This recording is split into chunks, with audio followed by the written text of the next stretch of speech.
Welcome to our home.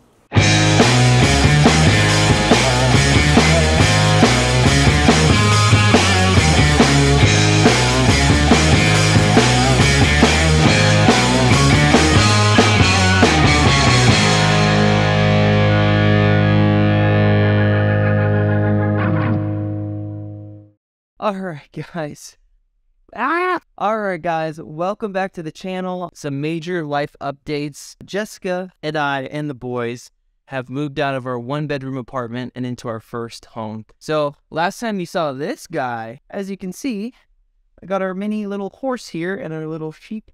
Old man boy is our big baby cowboy. We've had some things that we had to do to kind of get settled in. And this video is going to kind of give y'all an overview of, you know, the transformation of this house. Jessica and I are going to be covering a couple of things in this reno project. We've had amazing support from our family, from our in-laws, and from our friends and family, all that. But we are so gracious and we're so thankful that we have had so much love and support from everyone to help us get where we are today. So we're going to be painting over the walls just so that we can have a fresh, clean slate. Open up the rooms. You're so heavy, dude. And then decide whether or not we're going to do something our own as well.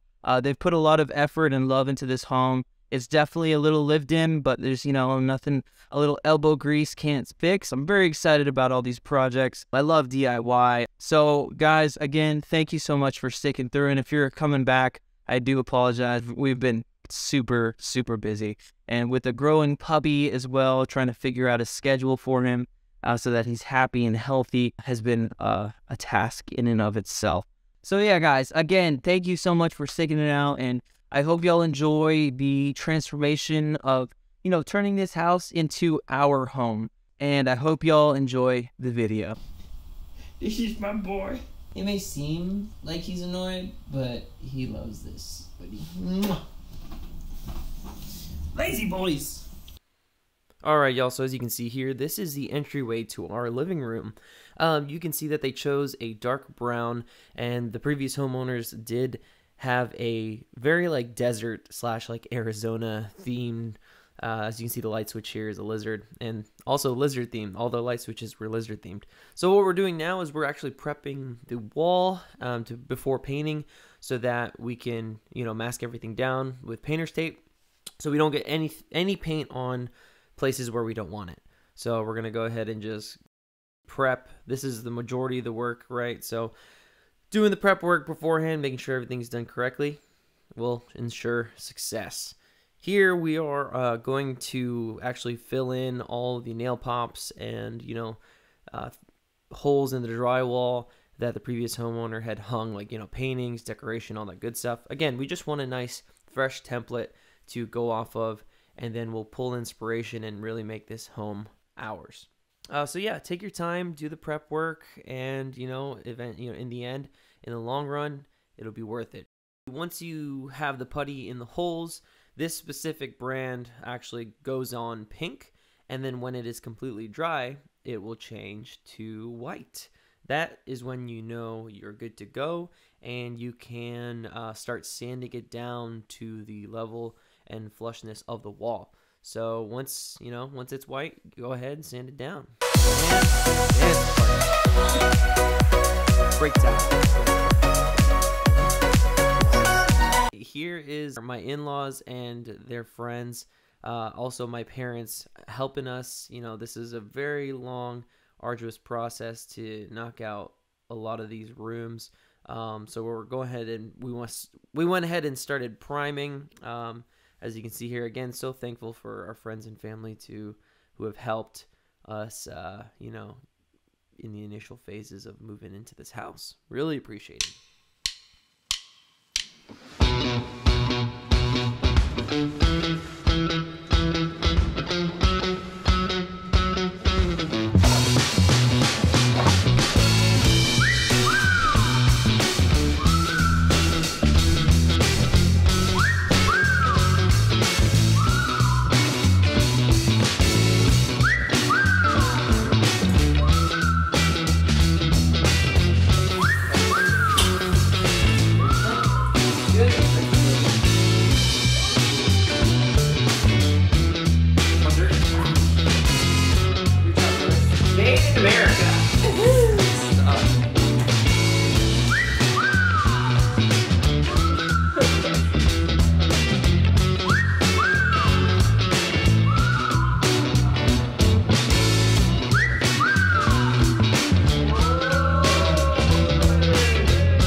And so now we're moving on to the secondary bedroom, and this is a prime example of why you should be prepping your floors.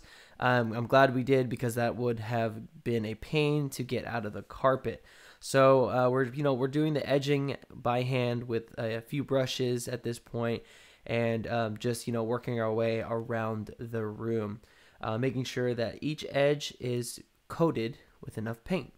I purchased a painter's pole that has an 18-inch roller on there to really cover as much area as we could. We bought a couple of different tools like Jessica's using here. She's using the little hand roller to get into smaller spots.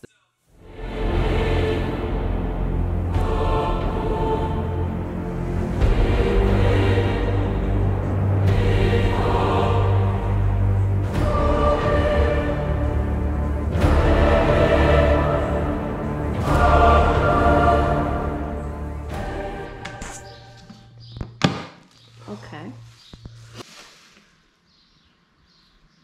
Hey, give me the gun. Give me the gun. So it gets to the topic once you stop hearing the air. So to make this project go a little bit quicker, we went ahead and picked up a tool rental at Lowe's. It is a Grafco handheld paint sprayer, and looking at the reviews and looking at videos online, I was pretty excited to use this thing. Unfortunately, after learning, we were only able to use it for this room. We ran into so many issues and just troubleshooted so much, and it took so much time. So we ended up finishing the room, taking off the painter's tape, as you can see, and it's oh so satisfying at the very end. It's a good tool, just wish it would have worked way better. I think, it just kept jamming, so it wasn't, our jam. So we went ahead and picked up a Grafco Big Boy. As you can see, it's definitely bigger and takes up more space than the handheld paint sprayer, but in terms of reliability and ease of use, this thing was magical. The Lowe's employee let us return the handheld sprayer due to the issues that we had faced and recommended to use this one. We had a 5-gallon bucket of paint so that we could knock out every room. The remaining rooms that we had knocked out on top of this one was my office, as well as above the mantle. It took no time at all, as you can see here, to really get the paint on the wall.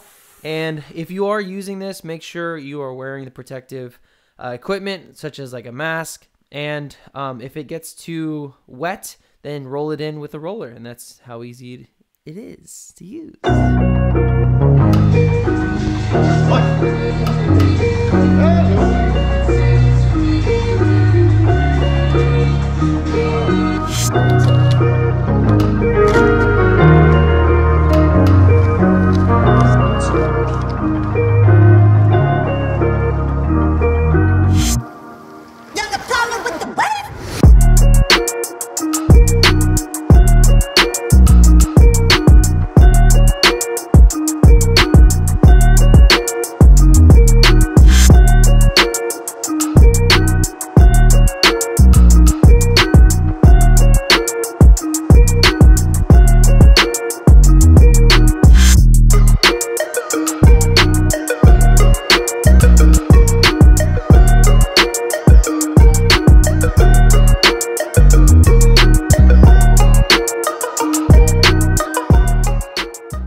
Stopped at the hardware store. Quick release bar clamps. They sell them at a 4-pack. It was about $35, so I don't have to use sandbags anymore. And you have your quick release right here, and then your clamping to add pressure.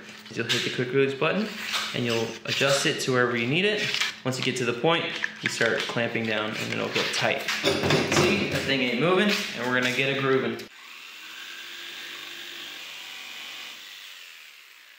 When you're done,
that for about 30 minutes. Change the plans, add a little razor, and then use the slides to attach to the drawer itself. So as you can see, it functions and it works. And now I just gotta tie this cable out the way, which is the garbage disposal. Just gotta stain it, and it closes flush.